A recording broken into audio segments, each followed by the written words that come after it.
ॐ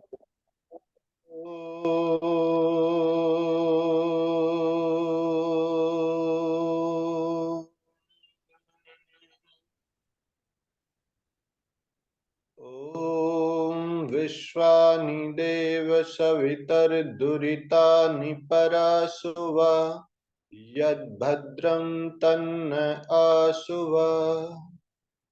ॐ शांति शांति शांति।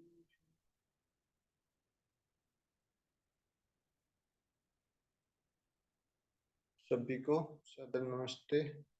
मेरा तो मन ही ये कर रहा था आज मैं सुनता ही रहूं, कितना अच्छा बोल रही थी। इनके शब्द बिल्कुल भी आपने रोक करके ऐसा लगा कि कितना बढ़िया प्रोग्राम चल रहा है। सच में लखनलाल जी, इस बहन को तो जितना भी आशीर्वाद और शुभकामनाएं दे इतना ही कम है। ऐसी ऐसी बेटियां जब होगी तो क्यों नहीं ये हमारी आर्यवर्त। हमारी छोटी बेटी है, ये हमारी। जब ऐसी बेटियां होगी तो सच में ही आर्यवर्त का पुराना वैभव और गौरव लौट कर आएगा, वही गार्गी और अनसुईया वाला समय। तो ये तो आज गार्गी की जैसी लग रही थी सच में। इसकी वाणी में भी ओज था और ज्ञान में भी। ऐसा ही करना है हम सबको। थोड़ा सा मैं कुछ विषय रखता हूँ, अधिक नहीं।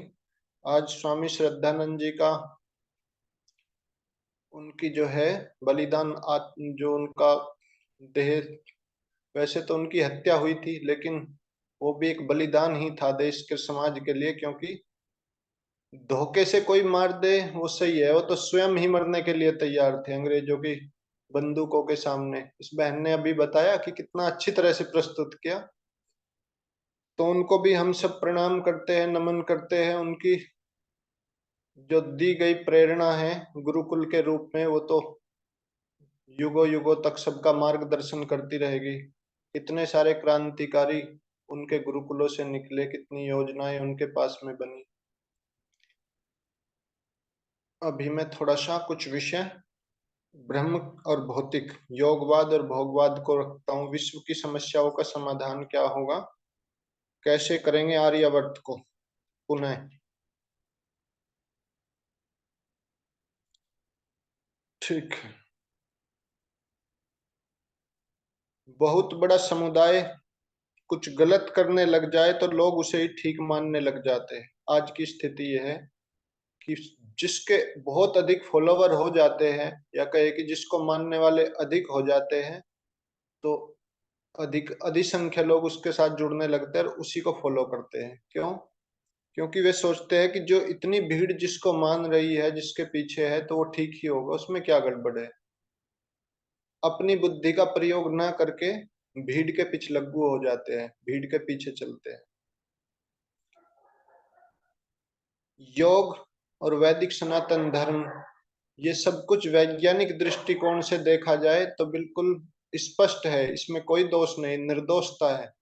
लेकिन जब इसके अंदर अंधविश्वास, पाखंड और कुछ कुछ गलत परंपराएं जुड़ जाती है, तो फिर इस पर एक सच्चा सात्विक व्यक्ति भी विश्वास नहीं करता। आजकल के वैज्ञानिक क्यों योग और जो भारत की प्राचीन वैदिक परंपरा है उससे दूर हो गई है? इसलिए हो गई है क्योंकि वो साहित्य तो उनके पास है नहीं, और वो संसार में जो चीजें देख रहे हैं उसी को सोचते हैं कि ये सब यदि योग का अंग है, अध्यात्म का हिस्सा है, तो फिर ये ठीक नहीं है।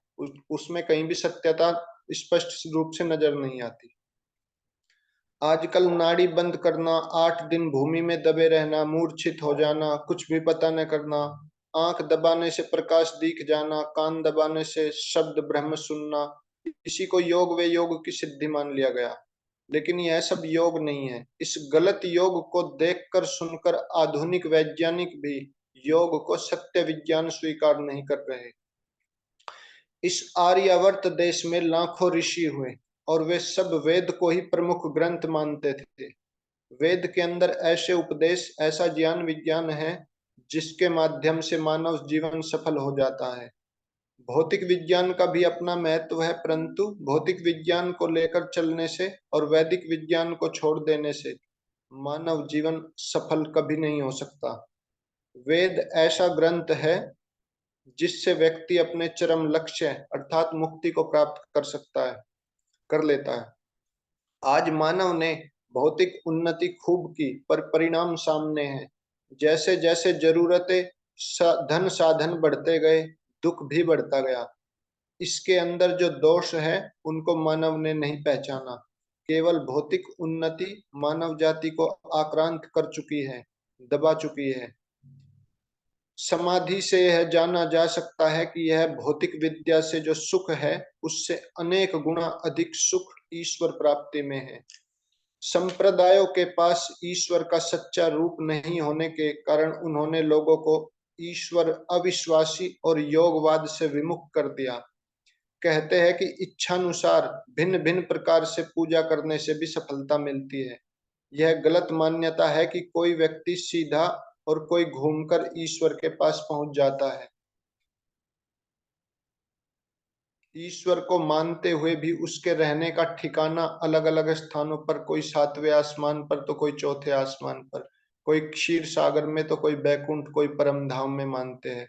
इस प्रकार ढूंढने से क्या ईश्वर प्राप्त हो कर सकेंगे?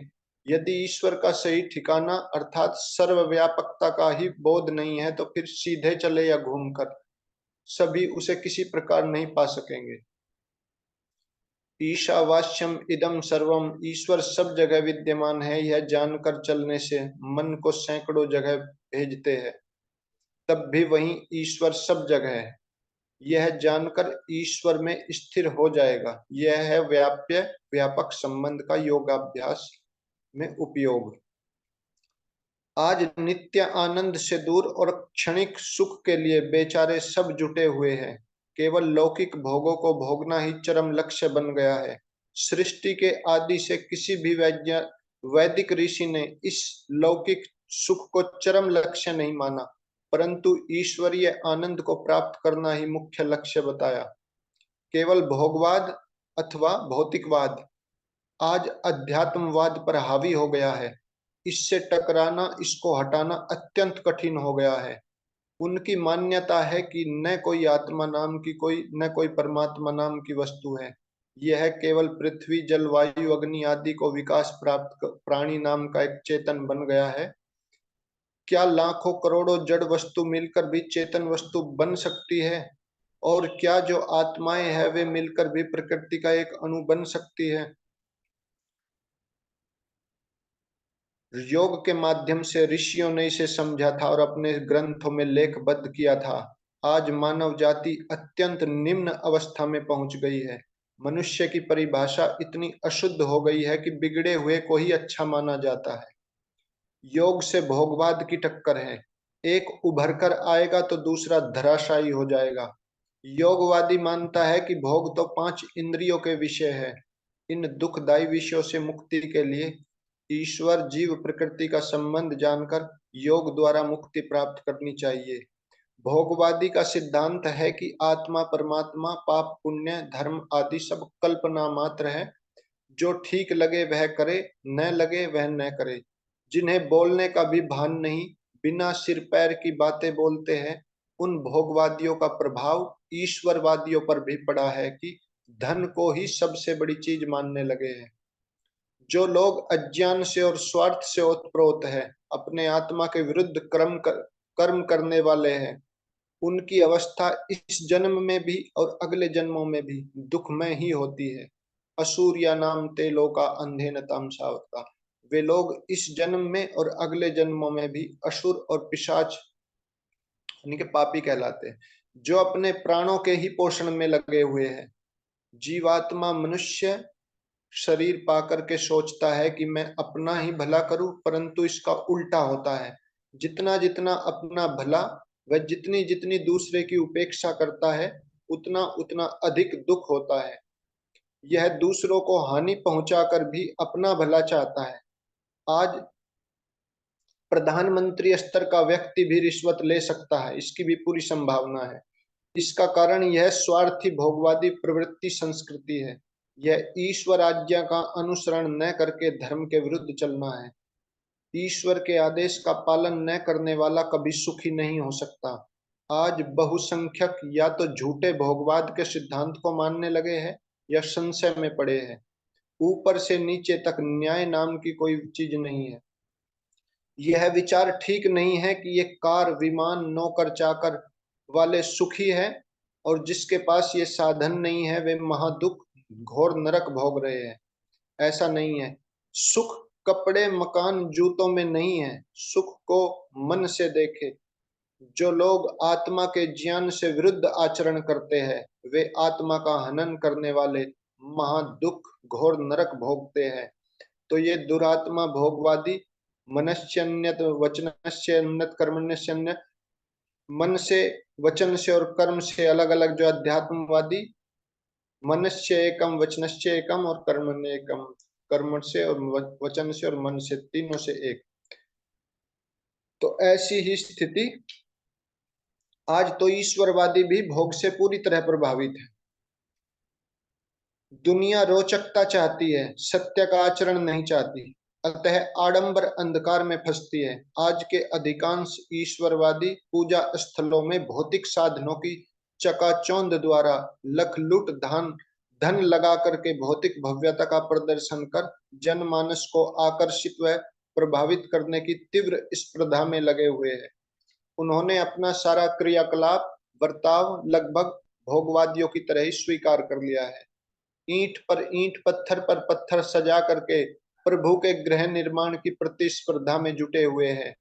उन्होंने ईशावास्यमिदं सर्वम को भुला दिया। मानव निर्माण के कार्य से बिल्कुल विमुख होकर मानव समाज को सर्वनाश की ज्वाला में झोंक दिया है।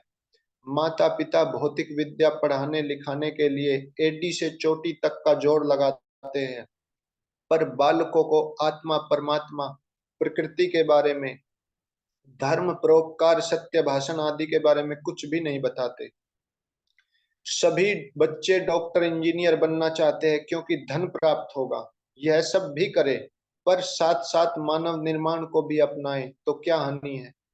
पैदा होना, भोग भोगना व रोगी होकर मरना ही क्या लक्ष्य है। भोगवाद योगवाद को सूक्ष्म रूप से कैसे प्रभावित करता है, इस बात को विशेष पढ़ा लिखा व्यक्ति भी नहीं पकड़ पाता। भौतिकवादी सोचता है कि संसार की सब वस्तुओं के स्वामी हम ही हैं। इसका प्रभाव आध्यात्मिकों पर भी सूक्ष्म रूप से रहता है। भोगवादी ने नियम बनाए, गाय, घोड़े, पशु पक्षी सबको खाया जाए। यह मूल दोष कहाँ से आ गया? ईश्वर को स्वामी न मानने से यह दोष आया। मनुष्य सारे संसार का मालिक स्वयं बनना चाहता है। ये लड़ाई झगड़े सब इसी से होते हैं। जो मालिक स्वयं बनता है, क्या वह एक बाजरे के दाने या एक बाल को भी बना सकता है? यह शरीर, इंद्रिय आदि उपकरण हटा दीजिए तो यह जीवात्मा यह भी नहीं जान सकता कि मैं कहाँ पड़ा हूं, यदि शरीर ना हो तो। धरती पर पड़ा जीवात्मा स्वयं की शक्ति से एक अंगुल भी नहीं सरक सकता। यदि अकेले जीवात्मा की शक्ति कुछ भी नहीं तो वह कहाँ इस संसार का मालिक बना बैठा है। आस्तिक कहने को तो कहते हैं कि सब भगवान का है। गलत रूप में ईश्वर को मानने वाले भी नास्तिक से कम नहीं है। जो गलत रूप में ईश्वर को मानते हैं वे भी नास्तिक से कम नहीं है। धन सब अपना मानते हैं और कहते हैं कि तेरा तुझको अर्पण। धन चढ़वा कर सबको लूट रहे हैं। जीवात्मा इस शरीर, इन इंद्रिय आदि को ईश्वर प्रदत्त नहीं मानता। यह भोगवाद है। हम धनवान, विद्वान, बलवान, चक्रवर्ती, राजा भी बने, पर ईश्वर का ईश्वर प्रदत्त मान करके भौतिकवादी न बने तो क्या हानि है। व्यक्ति सदा अपने जीवन में ईश्वर की महत्ता में अनुभव करता रहे ताकि ईश्वर की सहायता सदा मिलती रहे। इस भोगवाद, केवल भौतिकवाद ने ईश्वरवाद को दबाकर रख दिया है। भोगवादी ऐसा स्वार्थी हो चुका है कि सारा खुद खाना भोगना चाहता है। उसकी मान्यता है कि भोग से उसकी संतुष्टि हो जाएगी। इनकी मान्यता है कि खाने पीने से, विषयों के भोग से तृप्त हो जाएंगे। ये मायावादी घाटा न सह सकने पर मुंबई जैसे नगरों में कोई फांसी लगाकर, कोई मकान से गिरकर आत्महत्या कर लेते हैं। ऋषियों की मान्यता से विरुद्ध रजनीश का जो कुछ सिद्धांत था वह सब केवल भोग भोगने का था। भोगवादी के सामने कोई धर्म, कर्म आदि नहीं होता। सारे विश्व की वस्तुएं एक व्यक्ति को मिल जाए फिर भी तृप्ति नहीं हो सकती। फिर शेष 5 अरब व्यक्तियों के भोग की सामग्री कहां से पूरी होगी? भोगवादी की बुद्धि पक्षपात की होगी, अध्यात्मवादी न्याय प्रिय होगा। भोगवादी कितना ही न्याय प्रिय हो, पक्षपात रहित और परोपकारी नहीं होकर स्वार्थी ही होगा। ईश्वर के सानिध्य से योगवादी व्यक्ति अपना सर्वस्व देकर भी अन्य की भलाई ही चाहेगा। मानव जीवन दो धाराओं में बहता चलता है, या तो भोगवाद की तरफ या योगवाद की। मानव जाति भोगवाद में आकंठ डूब चुकी है, हजारों पतंगों की भांति विषाग्नि में जल रहे हैं। योगवाद की परिभाषा वेद के अनुसार यह नहीं कि धन आदि न कमाओ, सुख समृद्धि न बढ़ाए, परंतु यह है कि त्याग भाव से सब भूतात्माओं के कल्याणार्थ भी उपयोग में लाए। प्रकृति की उपासना में वैज्ञानिक आकंठ डूबे हैं और सामान्य संसारी जन नाच गान खान पान तमाशे में डूब रहे हैं। जीवात्मा या तो ईश्वर की या विकृति की उपासना सतत करता ही रहता है। वेद कहता है कि संभूति का प्रयोग करता हुआ अमृत को प्राप्त कर। धन कमाओ तो धर्म से कमाओ, येन केन प्रकारेण धन मिल जाए, यह भोगवाद ही है। रोटी कपड़ा और मकान मांग रहा है हिंदुस्तान, क्या मानव केवल पशु ही होकर रह गया है? पहले पेट पूजा फिर काम दूजा, ऐसे नारे बनकर कभी इस देश में महाराजा अश्वपति गौरव से उद्घोष करते थे, न मेस्तेनो जनपदे न कदर्यो न मद्यप न अनाहिता अग्नि न अविद्वान न स्वरीश्वरणी कुतः। ये कहते थे कि मेरे राज्य में कोई चोर नहीं है, कोई कंजूस नहीं है, कोई मद्यपान करने वाला नहीं है। कितना बड़ा संकल्प था कि कोई ऐसा घर नहीं है जहाँ अग्निहोत्र न होता हो, और कोई पुरुष व्यभिचारी नहीं है, स्त्री तो हो ही नहीं सकती। तो यह था योगवाद का योगवाद का समय, है ना। आज सर्वथा इससे उल्टा हो गया है। यह भौतिकवादियों ने सब अव्यवस्था बना डाली है। कार्ल मार्क्स का रूस धराशायी हो गया। अमेरिका भी जो केवल भौतिकवाद पर डटा हुआ चलेगा तो अध्यात्मवाद के बिना मानव जाति के सर्वनाश का कारण बन जाएगा। योगवाद धर्म अर्थ काम से लेकर मोक्ष तक की प्राप्ति का मार्ग है, परंतु भौतिकवाद में भोग ही सब कुछ है। धन कमाने में कोई नियम नहीं है। संप्रदायवादी ईश्वर को गलत मानने वाले परस्पर रोज झगड़ते हैं। केवल चेतनवाद या केवल जड़वाद, दोनों निष्फल है। जड़ चेतन दोनों के बिना व्यवहार नहीं चलेगा। ईश्वर को न मानना हानिकारक है। ईश्वर को न मानना हानिकारक है तो गलत मानना भी हानिकारक है। कुछ ने जड़ प्रकृति व चेतन आत्मा को तो माना, पर ईश्वर को बाहर निकाल दिया। जैसे जैन मतावलंबी। कोई भी व्यक्ति सत्य वैदिक त्रैतवाद को माने बिना सफल नहीं हो सकता। वर्तमान के दो विश्व युद्ध और प्राचीन महाभारत का युद्ध भी भौतिकवाद का ही परिणाम था। मतभेद और स्वार्थ के रहते हम कभी एक नहीं हो सकते। आज नीचे से ऊपर तक इक्का दुक्का भी मुश्किल से मिलेगा जो देश को न चूस रहे हो। देश भाषा जाति भले नाश को प्राप्त हो जाए, ईश्वर की आज्ञा नियम न मानने वाले भौतिकवादियों को चैन नहीं हो सकता, वे महादुखी है। तो मानव निर्माण के लिए कुछ शब्द लिखे स्वामी जी ने, इनको पढ़ के मैं विराम देता हूँ। योग विद्या से ही वास्तविक रूप में मानव निर्माण होता है। इसके बिना कोई भी व्यक्ति शुद्ध पवित्र न्यायकारी पक्षपात रहित नहीं हो सकता। जितना भी भौतिक ज्ञान विज्ञान व उपयोग साधन सामग्री बढ़ी है, फिर भी समाज में सुख शांति नहीं आई है। इसका कारण शिक्षा प्रणाली में दोष है। ज्ञान कर्म उपासना का शुद्ध और अशुद्ध होना क्रमशः मानव निर्माण और विनाश का कारण बनता है। आज के पढ़े लिखे शिक्षित अपने को महान समझते हैं और विद्वान ऋषियों को जानते तक नहीं, मानते तक नहीं। विदेशियों के लिखे इतिहास और चरित्र पढ़ाए और सिखाए जाते हैं जो ऋषियों के आचरण को धराशायी कर रहे हैं। भौतिकवादी सब भेड़चाल से नष्ट भ्रष्ट हो रहे हैं। यद्यपि विनाश आत्मा का नहीं हो रहा, किंतु विनाश नाम है महाक्लेश का, जिसमें मानव समाज डूबता जा रहा है। जहाँ धार्मिक विद्वान चिकित्सक प्राणों का दाता होता है, वहीं अधार्मिक चिकित्सक धन प्राणों का हरने वाला बन जाता है। शरीर के साथ जिसकी आत्मा मन व इंद्रिया भी प्रसन्न हो, वह स्वस्थ है, और जिसका मिथ्याचरण हो, आत्मा व मन अशुद्ध हो, वह अस्वस्थ है। आधुनिक विद्या के साथ साथ आत्मा, ईश्वर, धर्म को जोड़ो तो सफलता मिलेगी, अन्यथा नहीं।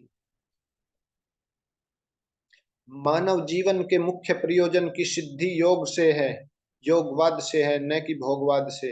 वेदानुसार मानव जीवन का मुख्य प्रयोजन है दुख व दुख के कारण से छूटना और सुख व सुख के कारण का उपाय करना। इन चारों का नाम है प्रयोजन। जिस कार्य को सामने रख के उसमें प्रवृत्त होता है वह मानव जीवन का लक्ष्य होता है, प्रयोजन होता है। दुख व दुख के कारण और सुख व सुख के उपकरण या उपाय। लाखों वैज्ञानिक गवेषणा कर रहे हैं कि उससे लगता है कि विश्व की बहुत बड़ी उन्नति हो रही है, परंतु वास्तविक रूप में विश्व का भयंकर पतन हो रहा है। आज मानव अत्यंत भयभीत है, अशांत है। निर्दोष व्यक्तियों को लोग राख बनाकर रख देते हैं, कोई पूछने वाला नहीं। जिस काम के करने से सुख नहीं मिल रहा और दुख नहीं हट रहा तो यह उन्नति नहीं, यह महापतन है, यह भोगवाद का परिणाम है। भोगवादी सोचते हैं कि जितनी धन संपत्ति अधिक होगी उतना अधिक सुख होगा, परंतु भोग मानव जीवन का लक्ष्य नहीं है, क्योंकि भोग भोगने से संपूर्ण दुखों की निवृत्ति हो ही नहीं सकती। योग द्वारा ईश्वर प्राप्ति को जाने माने बिना व्यक्ति के दुख और दुख के कारणों की निवृत्ति हो नहीं सकती। सुख गुण दो द्रव्यों का है। सुख गुण ईश्वर का है, प्रकृति का भी गुण सुख है, परंतु दोनों सुखों में अंतर है। प्रकृति का सुख दुख मिश्रित है और क्षणिक है। प्रकृति के सुख में चार प्रकार का दुख भी मिला है, परिणाम, ताप, संस्कार और गुण वृत्ति विरोध। जबकि ईश्वर के आनंद में ये चार दुख अर्थात उत्पत्ति, विनाश, ह्रास और वृद्धि कभी नहीं होते।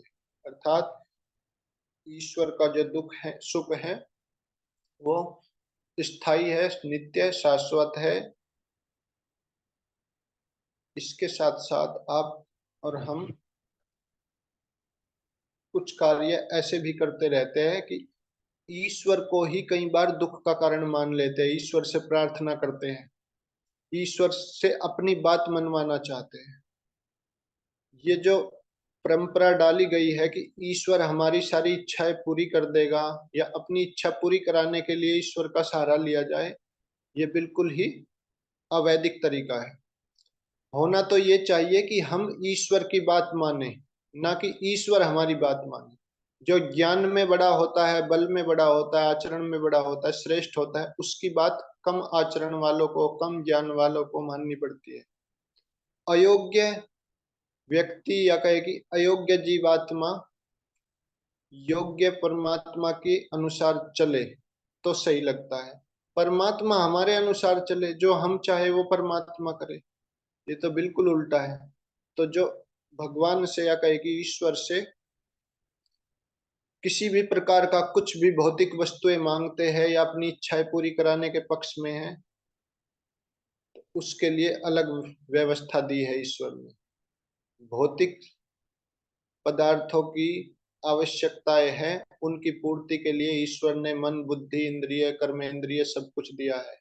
उसका प्रयोग करके वो प्राप्त करनी चाहिए, लेकिन ईश्वर से वही चीज मांगनी जिसके लिए इस संसार में मनुष्य शरीर में हम आए हैं।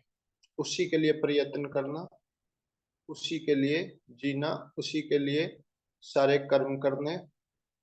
तो लक्ष्य यदि सामने है तो मनुष्य करेगा, यदि लक्ष्य नहीं है, कुछ भी प्रयोजन नहीं है, तो फिर नहीं हो सकता। तो आदरणीय लखनलाल जी ने मुझे 3-4 दिन के लिए यहाँ पर आमंत्रित किया था। आज 4 दिन मेरे पूर्ण हो गए। आज मुझे बड़ा अच्छा लगा इन माताओं की, बेटियों की बातें, भजन सुने अच्छे अच्छे, मधुर मधुर। आप सबको पुनः मेरा सादर प्रणाम। आपको सबको शुभ रात्रि। आइए मुनि जी, मुनि जी आइए। चंद्रकांता जी तैयार रहेंगी इसके बाद। जी माता जी, आइए मुनि जी को पता ही नहीं चला क्या हो रहा। आप चंद्रकांता जी आप आ जाइए।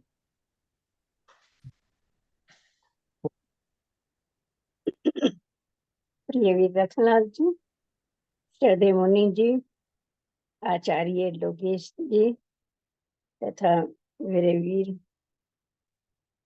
अनिल नरूला जी, वेद प्रकाश जी तथा प्रेमचंद जी तथा अपने सभी भाइयों व बहनों, आज सभी बहनों ने और कविता बहन ने भी श्रद्धानंद जी के ऊपर बहुत अच्छा किया। मेरी अदिति बिटिया को सुनकर तो मैं अति प्रसन्न हुई। वो भी बड़ा अच्छा प्रवचन किया उसने, और ओजस्वी पूर्ण था। और आचार्य लोकेश जी ने तो सारी कमी पूरी कर दी। जीवन के उद्देश्य, ईश्वर, जीव और तथा हमारे मानव जीवन का उद्देश्य क्या है, हमें कैसे शिक्षा और संस्कारों का पालन करना चाहिए। ईश्वर ही सर्वोत्तम है, उसकी आज्ञाओं का पालन करना हमारे लिए अनिवार्य है, ना कि हम अपनी इच्छा से ईश्वर को चलाएं। हमें ईश्वर की आज्ञाओं का पालन करना चाहिए। तो आज श्रद्धानंद बलिदान दिवस भी है। चौधरी चरण सिंह पूर्व प्रधानमंत्री थे, उनका भी आज जन्मदिन है। और 21 दिसंबर से लेकर 27 दिसंबर तक हमारे गुरु गोविंद सिंह जी के सारे परिवार का बलिदान इन्हीं 8 दिनों के अंदर हुआ था। और इसके साथ साथ हम 23 दिसंबर को नहीं 4 अप्रैल 1919 को हमारे श्रद्धानंद जी ने रोलट एक्ट का विरोध किया था, जिसको काला दिवस के नाम से पुकारा जाता है। वो भी श्रद्धानंद की विशेषता थी। मेरी बिटिया ने, मैं दोबारा नहीं दोहराती, सारा बता दिया। तो मैं तो केवल इतना बताना चाहती हूँ कि अमर शहीद स्वामी श्रद्धानंद का ऐलान क्या था श्रद्धांजलि के रूप में। वो ऐलान अगर 2-3 मिनट है समय तो वीर जी मैं पढ़ सकती हूँ। पढ़ दीजिए, पढ़ दीजिए। हाँ जी। आर्य जन्म, अगर ईश्वर सत्य है, वेद का दाता ईश्वर सत्य है, तो जैसे स्वामी दयानंद ने कहा था, जब तक सत्य की ताकत मेरे साथ है, पाप पाखंड का कोई सागर, कोई पर्वत मेरी राह में बाधा नहीं बन सकता। इसी तरह आर्य समाज का आधार ईमानदारी, सच्चाई, निस्वार्थ परोपकार और पवित्र मानवता का उद्धार है। ईश्वर एक है और ईश्वर एक है, मानव धर्म एक है। इस युग का निर्माता भी स्वामी दयानंद सरस्वती भी एक है। हुक्मरानों और मंत्रियों, तुम और प्रधानों की शरण मत लो, ईश्वर की शरण लो। वो तमाम ईसाई, मुसलमान और सरकारी बजाय जितने भी हैं करने वाले आपके सामने नतमस्तक होंगे, अगर आप ईश्वर की शरण लेंगे तो। और 2-3 पुस्तकों के बाद मेरा ये पूर्ण विश्वास है और निश्चय है, आर्यजन लोग सात्विक कर्मों पर फूल बरसाएंगे, कबर प्रस्ती और ब्रह्म प्रस्ती व बुत प्रस्ती छोड़ देंगे। लेकिन आर्यवीरों, इस वैदिक कार्य के लिए तुम्हारी गर्दनें कटेंगी, हमें पत्थर मारे जाएंगे। हमें मुस्कुराते हुए वेद की बलि वेदी पर निछावर होने के लिए तैयार रहना चाहिए। आर्यजनों, आज उन अमर शहादत की पुण्यतिथि पर श्रद्धांजलि देते हुए हम सब दृढ़ संकल्प से स्वामी श्रद्धानंद के इन विचारों से प्रेरणा लेकर वैदिक धर्म के प्रचार को समृद्ध करें और विश्व के जन जन में किरमंतो विश्वमार्यम का मूल मंत्र साकार करें। स्वामी दयानंद जी ने कहा है कि एक धर्म, एक भाषा, एक लक्ष्य बनाए बिना भारत का पूर्ण हित और जातीय उन्नति का होना दुष्कर है। सब उन्नतियों का केंद्र स्थान एक के है, जहाँ भाषा और भावना और भाव एकता आ जाए, वहां सागर में नदियों की भांति सारे सुख एक ही बार, एक ही करके प्रवेश करने लगते हैं। स्वामी दयानंद जी के इन विचारों से ओतप्रोत से स्वामी श्रद्धानंद किसी कवि के शब्दों में स्वामी श्रद्धानंद के अंतर मन के विचार मैं प्रकट करने के लिए प्रस्तुत हुई हूँ। शीर्षक है प्यार का मंदिर। मैं श्रद्धानंद हूँ।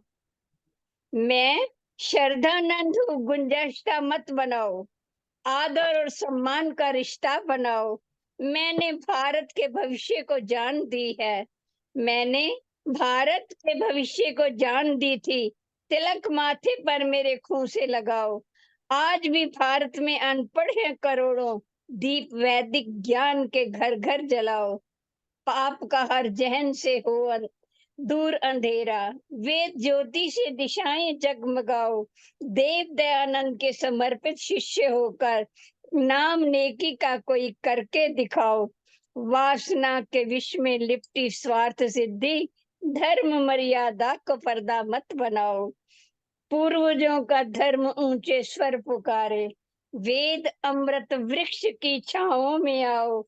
आने वाले वक्त की फैली भुजाओ, तोड़ दो नफरत के पत्थर, प्यार के मंदिर बनाओ। ओम ध्वनि आकाश के कण कण में गुंजाओ, ओम ध्वनि आकाश के कण कण में गुंजाओ। द्वेष अग्नि प्रीत के जल से बुझाओ, द्वेष अग्नि प्रीत के जल से बुझाओ। मैं श्रद्धानंद हूँ, गुंजाइशता मत बनाओ, आदर और सम्मान का आपस में रिश्ता बनाओ। धन्यवाद वीर जी, बहुत बहुत धन्यवाद, आपने समय दिया। सुधीर बंसल जी। हाँ जी, हाँ जी, सभी को प्रणाम। क्योंकि समय का अतिक्रमण न हो जाए, आज बिल्कुल सही समय पर 4-5 मिनट पहले आदरणीय लाखन लाल जी ने भारत समझो अभियान के अंतर्गत और आज 23 दिसंबर, आज सभी को संबोधित करते हुए माताओं, बहनों, सज्जनों, बच्चों और विशेषकर मेरा बहुत प्यार भरा, स्नेह भरा, ममत्व से, हृदय से आशीर्वाद बेटी अदिति को मैंने पर चांस खोला ही उस समय था आज, जब अदिति अपनी प्रस्तुति दे रही थी। तो आज सुबह से ही जो है वो कई प्रोग्रामों में जो है वो मैं संलग्न रहा हूं स्वामी श्रद्धानंद जी के बलिदान के दिवस पर। और कहना नहीं होगा कि सबने अपने अपने तरीके से टुकड़ों में बिट बिट, क्योंकि समय की कमी हमेशा हर जगह रहती है, तो कोई ना कोई प्रसंग जो है वो मुंशी राम जी का, उस समय के मुंशी राम जी का दिया है, जो बाद में संन्यास लेके और महात्मा हुतात्मा बल्कि स्वामी श्रद्धानंद जी के नाम से प्रसिद्ध हुए। तो केवल उनको श्रद्धांजलि स्वरूप वो किस तरह के जो है वो उनकी विचारधारा हो गई थी, शायद उन्होंने अपनी जिंदगी के, क्योंकि 1857 या 56, इसमें भी विवाद है थोड़ा सा, 1856 में बताते हैं कि उनका जन्म हुआ था, और 56, 1066, 1076 और 1086, यानी वो 26-27 साल के थे या 25 साल के थे जब उनके पिता नानक जी जो कोतवाल थे, उन्होंने जो है वो उनको प्रेरित किया था कि महर्षि दयानंद सरस्वती का जो है वो आप प्रवचन सुनने जाइए। बरेली में उनकी पोस्टिंग थी। तो वो at the cost of repetition, मैं उन सब चीजों को नहीं बताऊंगा, सभी जानते हैं, क्योंकि आज कई जो है तो 3-4 दिन से सुन रहे हैं। लेकिन स्वामी श्रद्धानंद में कोई ऐसा दुनिया का ऐब नहीं था, मतलब ऐब जो रहा हो जो उनमें नहीं होगा।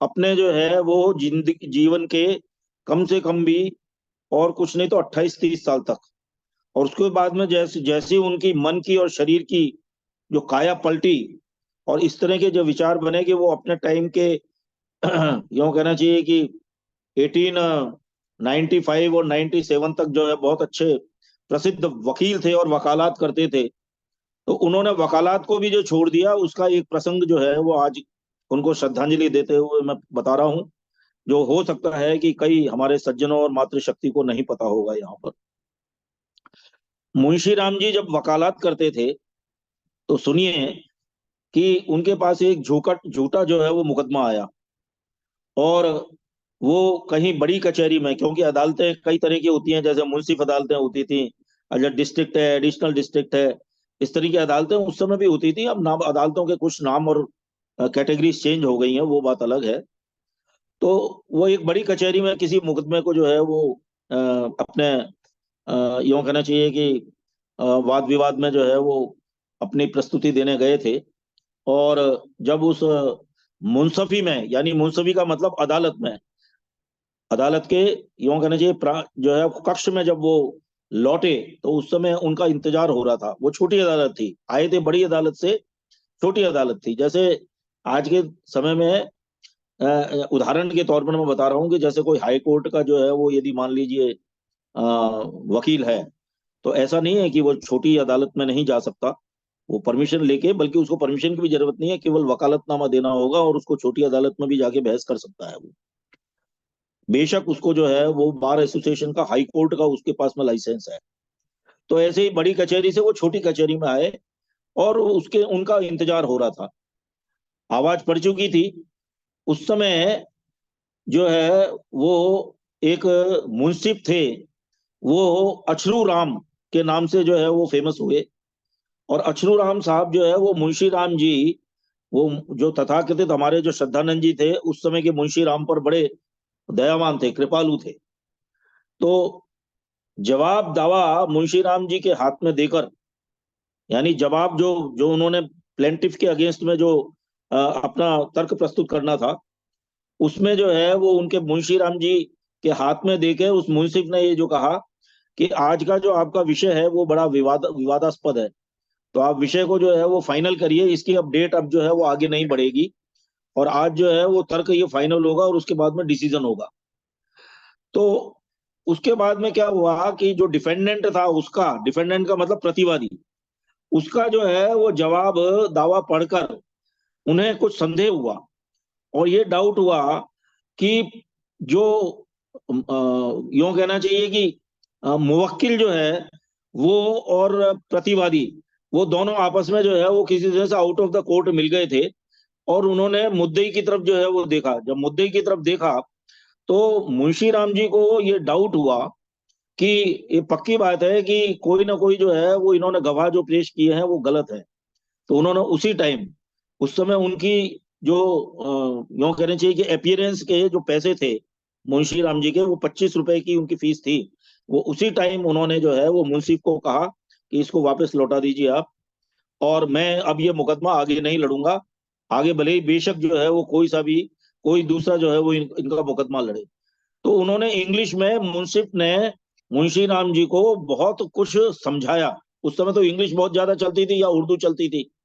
तो उन्होंने जो है वो ये कहा कि नहीं, मैं पैरवी नहीं करूंगा, और मुंशी को आज्ञा दी कि आप, मेरा ये ऑर्डर है कि आप 25 रुपए उसको वापस लौटा दें।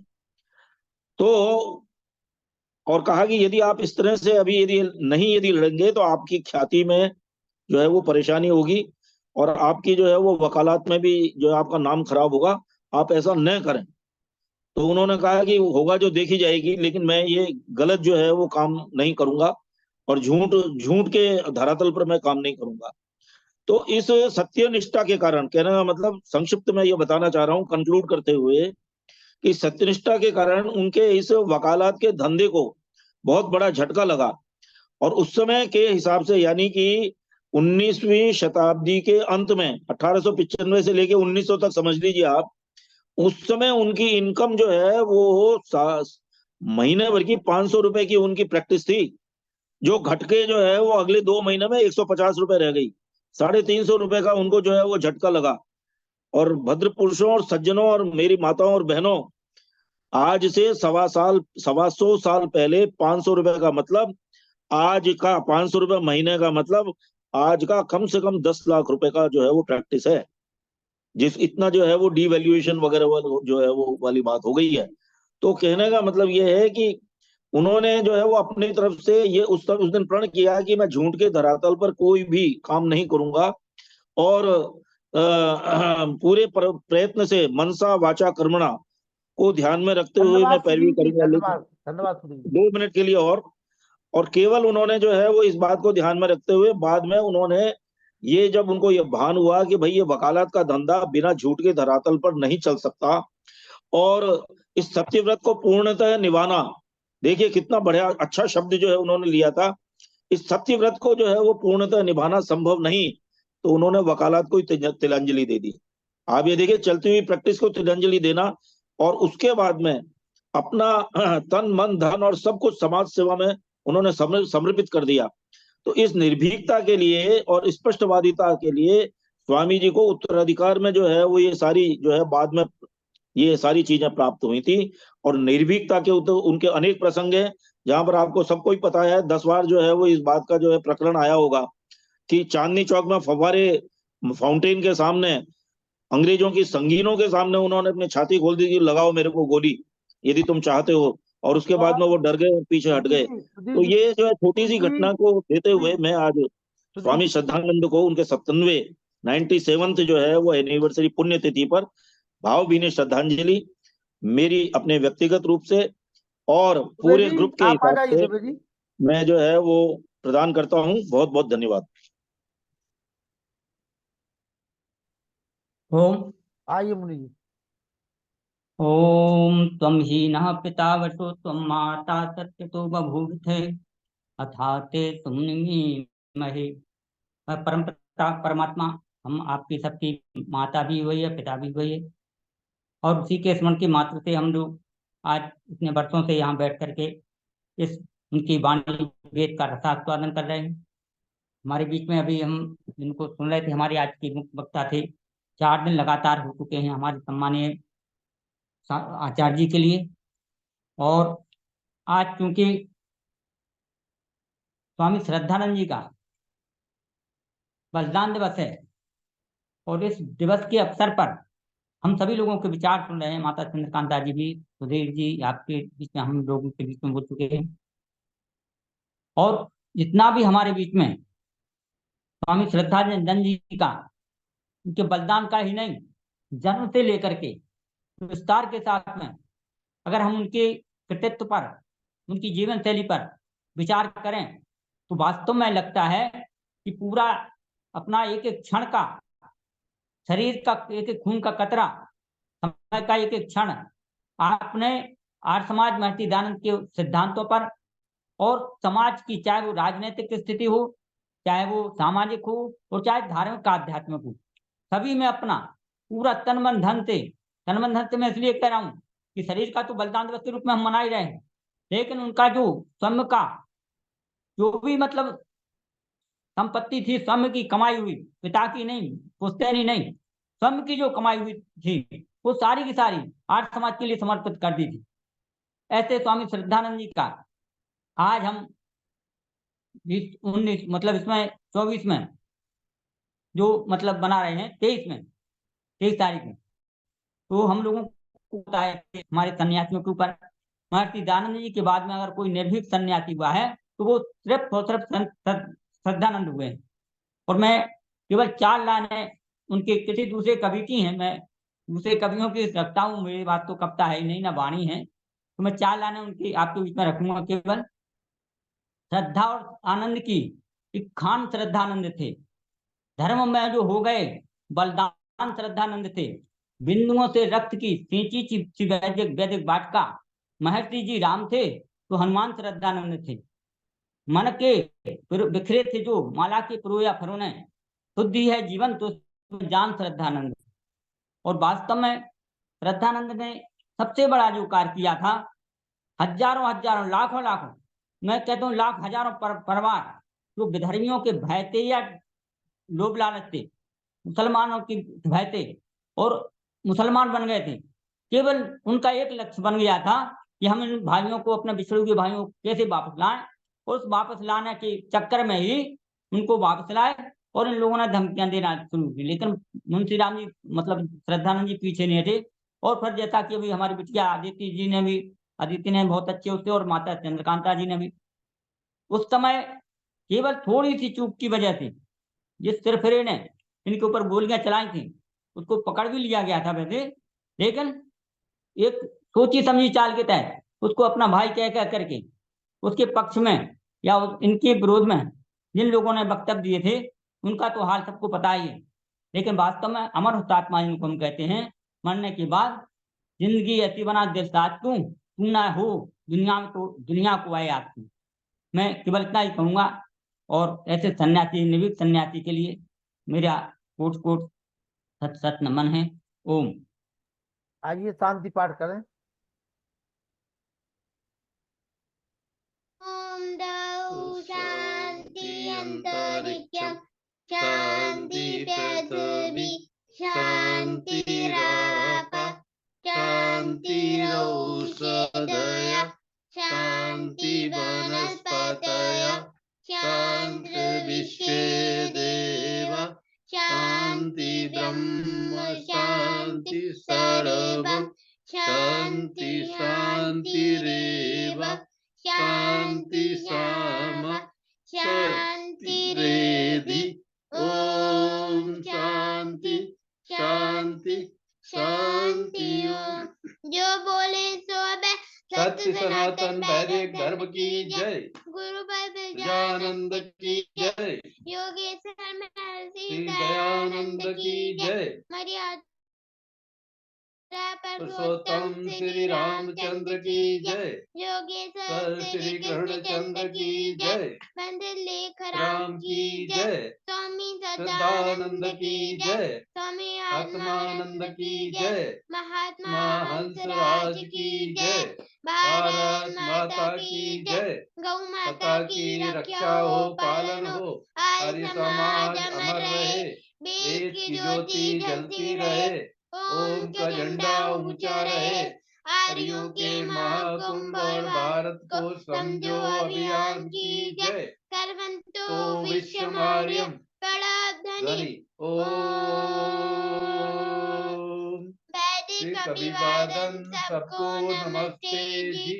ओम सर्वेभ्यो नमः। सभी को सादर नमस्ते।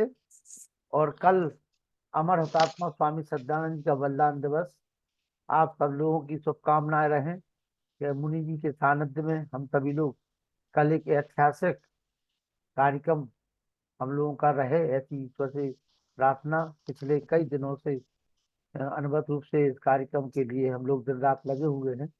और कल सुबह 10 बजे से मुनि जी वहाँ यज्ञ कराएंगे और 11 बजे से जो है विचार गोष्ठी का कार्यक्रम किया जाएगा, जिसमें इलाहाबाद हाई कोर्ट के न्यायाधीश सम्मानित श्री वी लाल जी, बच्चू लाल जी आ रहे हैं। और हमारे SDM श्री पदोन्नत ADM साहब गुलाब सिंह जी भी आ रहे हैं। और काफी जनप्रतिनिधि, साहित्यकार, शिक्षाविद तमाम लोग वहाँ उपस्थित रहेंगे।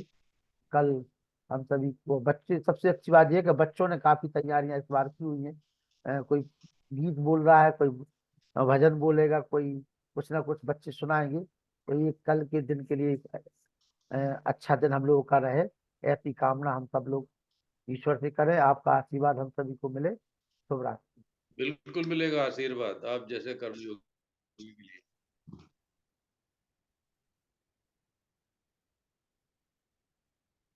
माइक खोल दिया हमने सभी के, सभी के माइक खोल दिए। सभी को नमस्ते जी राजेश्वर जी नमस्ते जी। सब शुभकामनाएं अग्रिम। नमस्ते कृपा बनी रहे। आप सबका प्रोग्राम का कार्यक्रम बहुत सुंदर हो। हाँ, प्रकाश जी, नरूला जी दिखाई दे रहे हैं, राजेश्वर जी दिखाई दे रहे हैं। राजेश्वर जी दिखाई पड़ रहे हैं। नमस्ते हमारे सम्मानित फ्रेंड सचदेवा जी, मित्तल जी, नमस्ते जी, सभी को नमस्ते। और बहन हमारी जी। सर्वेभ्यो नमः। आज गीता जयंती भी है, सबको गीता जयंती की बहुत बहुत बधाई। हाँ, गीता जयंती भी है, मैं कहना भूल गई। लिखा तो था। और कई दिन आती हैं, बलिदान दिवस और जयंतियाँ। हाँ। बिल्कुल। माता जी को तो जाने कहाँ कहाँ से ढूंढ के रखती हैं।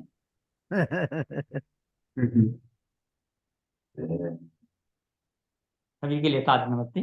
हाँ जी, धन्यवाद सबका, बहुत बहुत। धन्यवाद। तो प्यारा तेरा सारा। ओ